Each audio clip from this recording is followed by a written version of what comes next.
Transgender cyclist Emily Bridges has been denied permission to compete in the women's national Omnium sporting event after it was ruled that her testosterone levels had not been consistently low enough to allow her to take part as a female.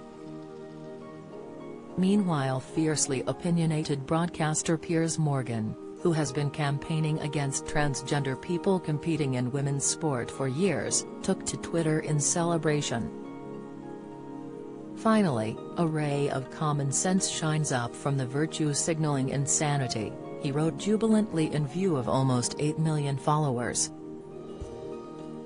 If she had taken part, 21-year-old Emily would have been up against some formidable competition, including 5-time Olympic champion Laura Kinney. However, it is believed that those who were assigned male at birth face physical advantages against those who were born female, including levels of the hormone testosterone. Although the hormone is present in both males and females, it is men who have significantly higher amounts of it, and the substance, which promotes the building of muscle, is one of the factors in men having an athletic advantage.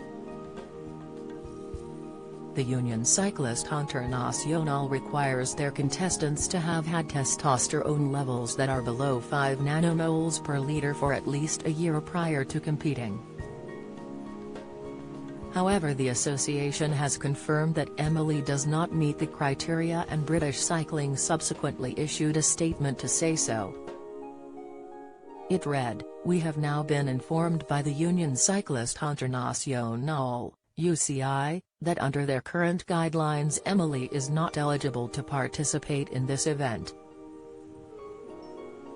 Piers had earlier hit out over the victory of transgender swimmer Leah Thomas in the 500-yard freestyle swimming contest in the USA's NCAA Championships, deeming it unfair. World Athletics President Lord Sebastian Coe has taken the same stance as Piers, arguing in his professional capacity that decisions to allow transgender athletes and sportspeople to compete is placing the integrity of women's sport under threat. He has insisted that gender cannot trump biology.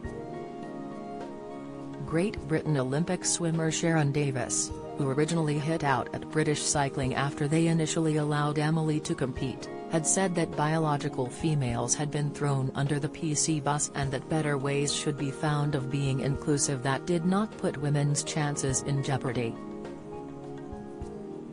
For their part, British Cycling stated they understood that the concept of fairness is essential in elite sports.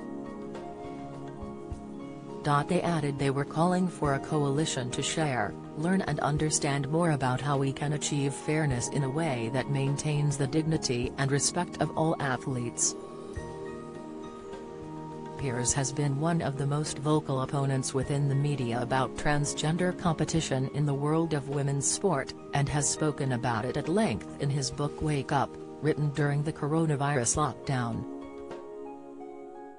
However, his stance faced opposition on Twitter from @FreshPrince84, who wrote back, "We get it that you don't like trans people, why this campaign against people who just want to be free to take part in everything we all love?" Yet MC's fired back firmly, only because their testosterone hasn't been low enough for long enough. Note that the required levels for TW are still multiples of what female testosterone levels are. She added, "At British Cycling are still being weaselly about this, no mention of women or females in their statement." At the _Javanildo concurred, "If Brock Lesnar's testosterone level dropped to a woman's level, do you not think he would still have an advantage over women in a physical sport? He can keep hitting the gym and staying huge because he was born differently. His bones won't get smaller, neither will muscle." Meanwhile, Solomon favored a separate category just for trans people, declaring, "Let the trans float in one boat."